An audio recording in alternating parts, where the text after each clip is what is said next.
كده دور اوروبا، دوريات هناك، عشان كده هم يعني معدينا بدرجات، فكرهم عالي، عارفين بيستغلوا الشباب ازاي. احنا ما بنعرفش نستغل، ما نعرفش، احنا بندور للسهل. مين ده؟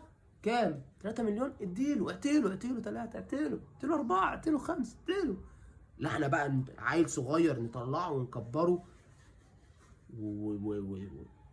يعني، يعني انا الموضوع ده بجد مضايقني، بجد يعني، مضايقني بجد يعني. بس عادي يعني، عادي. احنا عايشين في الدوامه دي طول حياتنا، تمام.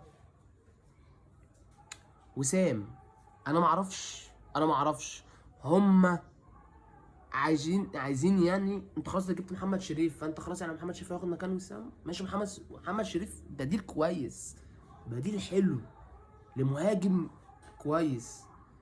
ان انت دلوقتي وسام، يا جدعان هو عروض جاي من الريان القطري خلاص عاوزه يعني، كلام بنسبه كبيره ان هو هيروح هناك خلاص. يعني انت يا وسام انت عايز تحترف، هو دورة الخليج دي يا جدعان بقت احتراف؟ يعني هي دورة الخليج دلوقتي دي بقت احتراف؟ عشان افهم بس، انا اعرف ان الاحتراف يعني اوروبا، مش احتراف يعني دول الخليج. انت هتروح دول الخليج يعني رايح عشان فلوس يا جدعان، ده مبدئي.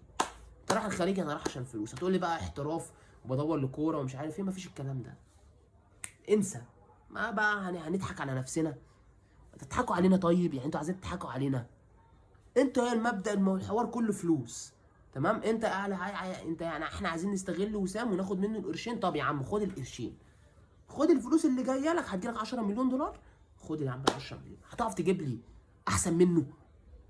هتعرف تجيب لي احسن منه؟ ولا هتروح تجيب لي واحد هيلعب لي ماتشين 3 4 ومش كويس، وبعد كده اروح اجيب واحد مكانه ونفس الكلام، واروح اجيب واحد مكانه ونفس الكلام، واروح اجيب واحد مكانه ونفس الكلام. خلاص بقى، ما احنا بقينا عايشين بقى لحد ما ربنا يفرجها علينا بقى. شوف بعد كام سنه مثلا يجي لنا مهاجم بقى عدل زي ما وسام ده جالنا، يعرف يجيب فاولات اصلا. يعني انت اصلا من قليل قوي انت اللي كنت تشوف مهاجم في الدوري المصري بيجيب فاول. سكه